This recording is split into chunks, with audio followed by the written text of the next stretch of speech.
warahmatullahi wabarakatuh.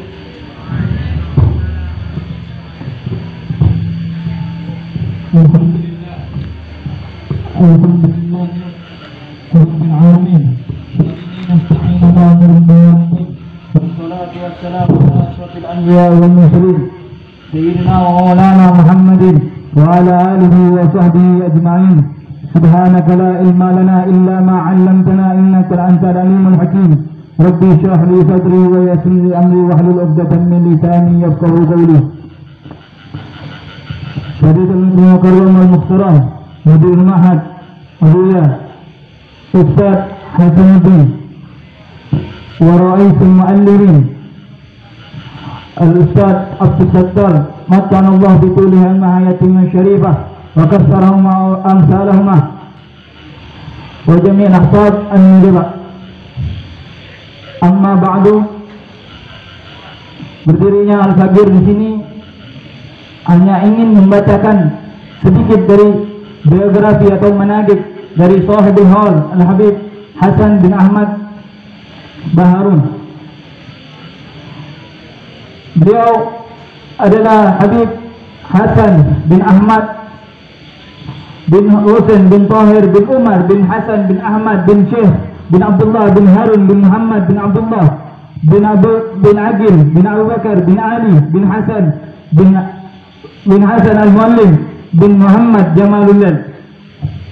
Habib Hasan bin Ahmad Baharun lahir di Semenit pada tanggal 11 Juni 1934 dan merupakan putra pertama dari 4 bersaudara dari pasangan Habib Ahmad bin Husain dengan Fatimah binti Ahmad Al-Bakhabazi. Adapun sejak kecil kedisiplinan dan kesertawanan telah ditanamkan kedua orang tua sehingga mengantarkan menjadi sosok pribadi yang mempunyai akhlak dan sifat yang terpuji. Beliau dikaruniai 6 orang putra dan 2 orang putri. Mereka adalah Al-Habib Hamzah Syarifah Lina, Habib Muhammad Sadiq alumni Darul Mustafa Karim, Al-Habib Ali Zainal Abidin yang sekarang memimpin Pondok Pesantren Darul Ulumah wa Da'wah, alumni Sayyid Muhammad Ali Al-Malik Muhammad Al-Maliki Makkah, Habib Segaf alumni Habib Zain bin Sumait, Al-Habib Ali bin Sumait alumni Al-Habib Zain bin Sumait, Habib Hussein dan Zarifah Rugaiyah. Pendidikan Habib Hasan bin Ahmad Baharun. Wa ta'ala mengatakan tututlah ilmu walau ke negeri Cina. Kata-kata tersebut memberikan semangat bagi orang-orang yang menuntut ilmu. Dan Al-Habib Hasan bin Ahmad Baharun, pendidikan agama beliau selain dipolong oleh kedua orang tuanya, Al-Habib Hasan Baharun juga mendapatkan pendidikan keagamaan dari Madrasah Makarimul Akhlak Sumeneb, serta kakeknya yang dikenal sebagai orang ulama di Kabupaten Sumeneb, yaitu Ustaz Ahmad bin Muhammad Bakhabazi, yang senantiasa membina dan membimbing dengan penuh kasih sayang dan penuh kesabaran apabila ada undangan untuk berdakwah. Habib Hasan Baharun sering diajak menemani dakwah dari sang kakeknya tersebut. Setelah kakeknya meninggal dunia, menimba ilmu agama dari paman-pamannya sendiri, yaitu Al-Ustaz Utsman bin Ahmad Bakhabazi dan Ustaz Umar bin Ahmad Bakhabazi. Tidak hanya itu, ia juga belajar memahami ilmu agama, khususnya ilmu fikih bagi Al-Habib Umar bin Agil Surabaya, sekaligus menjadi murid kesayangan ulama asal kota Pahlawan tersebut. Sejak kecil, Al-Habib Hasan Baharun memiliki semangat belajar yang tinggi serta dikenal ulet dan rajin. Hal itu terbukti ketika bulan Ramadan tiba. Beliau belajar semalam suntuk selepas salat tarawih dan tadarus Al-Quran. Ia lanjutkan dengan belajar dan mendiskusikan agama kepada Ustaz Utsman sampai menjelang subuh. Di samping pendidikan agama, beliau juga menempuh pendidikan formal juga dari mulai SR sekolah rakyat, jenjang pendidikan SD, dilanjutkan hingga PGA pendidikan guru agama. Ketika memasuki ke tahun keempat, beliau pindah ke SMEA di Surabaya sehingga tidak sempat memperampungkan pendidikan PGA-nya. Setelah menamatkan sekolah, Al-Habib Hasan Baharun sering mengikuti ayahnya pulang ke Masa Lembu, sebuah pulau di utara Pulau Madura, untuk berdakwah sambil membawa barang dagangan. Pada tahun 1966 ia memutuskan berdakwah ke Pontianak, Kalimantan Barat. Tidak jarang ia keluar masuk desa dan menjelajahi hutan belantara yang penuh dengan lumpur dan rawa-rawa. Dengan penuh kesabaran dan ketabahan, semua itu dihadapi waktu dan tidak dianggap sebagai penghalang dalam menjalankan misi dakwah. Kepribadian Habib Hasan bin Ahmad Baharun. Kepribadian merupakan suatu kompleks yang terdiri dari fisik seperti sifat, sikap, minat, cita-cita dan sebagainya, serta aspek fisik seperti bentuk tubuh, kesehatan jasmani dan sebagainya. Kepribadian itu berkembang mengalami perubahan, tetapi dalam perkembangan makin berbentuknya pola-pola tetap hingga merupakan ciri khas unik terhadap setiap individu. Adapun kepribadian Habib Hasan bin Ahmad Baharun, diantaranya beliau seorang yang pemberani. Pernah pada suatu saat beliau melakukan perjalanan dengan mengendarai bis umum. Dia mendapatkan laki-laki yang menggoda wanita yang bukan mahramnya. Bahkan sampai di bangkunya, maka ditegurlah dia. Tapi ia malah marah-marah, mencaci maki dan mengajak berkelahi Abuya Habib Hasan Baharun. Tetapi Abuya Hasan Baharun sabar dan diam, tidak menjawab, tidak ingin ribut sehingga mengganggu orang yang dalam bis. Dan tatkala orang tersebut turun dahulu, maka Ustaz Hasan turun untuk menuruti tantangannya, tapi orang tersebut langsung takut dan kabur seketika.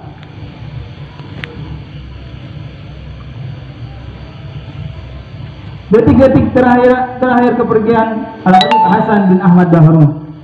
Tidak ada yang kekal di dunia ini, semuanya pasti akan kembali kepada Allah Subhanahu wa taala. Begitu juga dengan Al-Habib Hasan bin Ahmad Baharun, yang sebelumnya tidak tampak sakit, tiba-tiba meninggal dunia. Seminggu sebelum wafat, ia memberikan amalan kepada munzirin berupa salawat dan tawasul kepada wali-wali yang dibaca pada malam Jumat, dengan membakar dupa untuk menghadirkan ruh yang sudah meninggal. Pada malam Jumat, munzirin mengamalkannya di maktab almarhum Al-Ustaz Hasan Baharun. Tiba-tiba munzirin melihat Ustaz Hasan duduk di kursi seperti biasa dan berbicara kepada munzirin.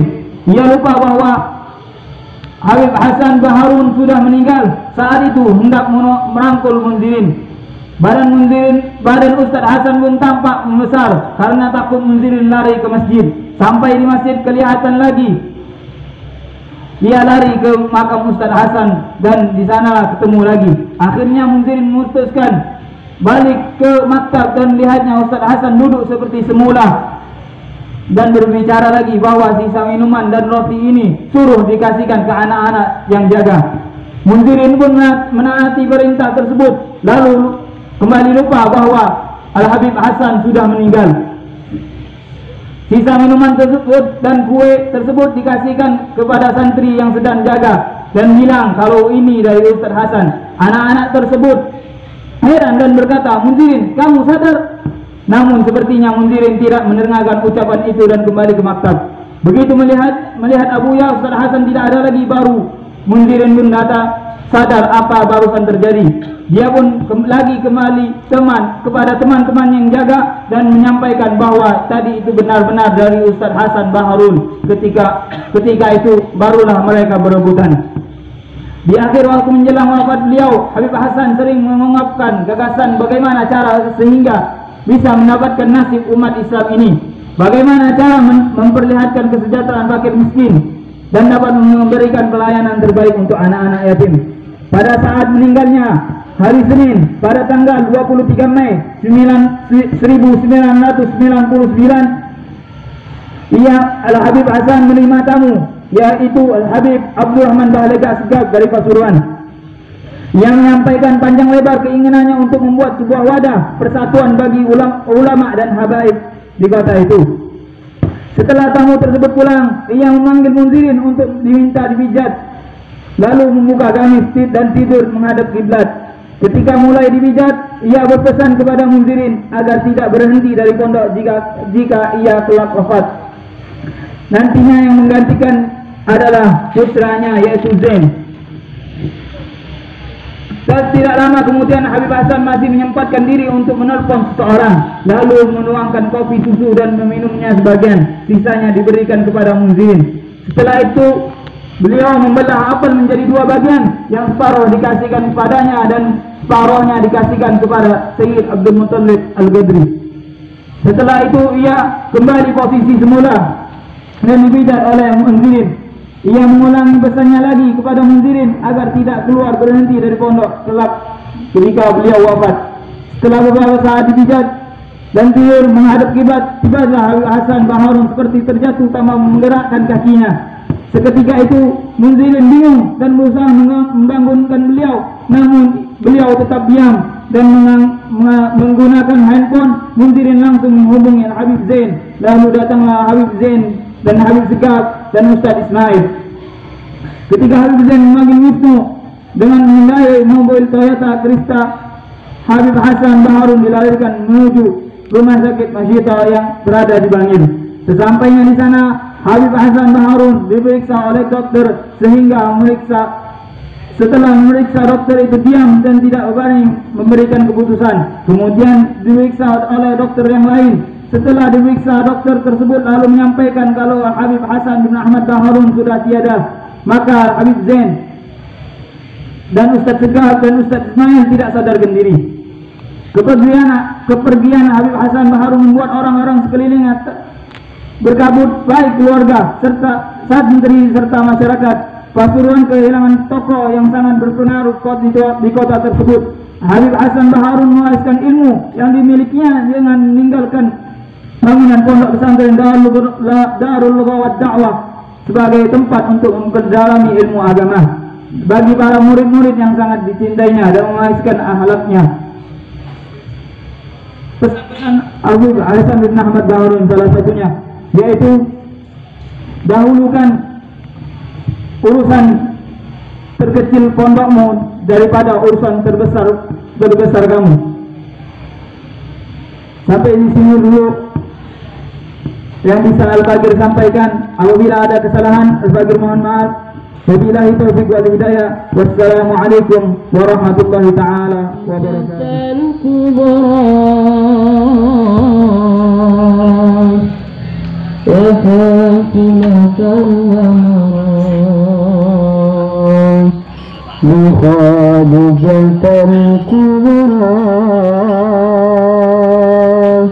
وفاطمة الزهراء شعبنا في الدنيا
وأزكى الصلاة على المصطفى دوما وأزكى الصلاة وحسن المنى كذاك التسويق حسن في الوجود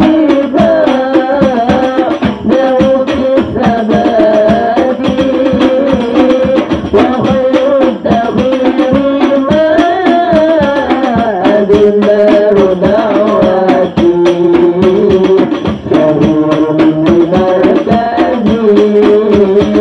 بخير اللغات سعدونا في الدنيا روضونا في الأخرى بخادمة الكبرى وباطنة الزهراء سعدونا في الدنيا روضونا في الأخرى بخادمة الكبرى وباطنة الزهراء وخادجة الكبرى وباطنة الزهراء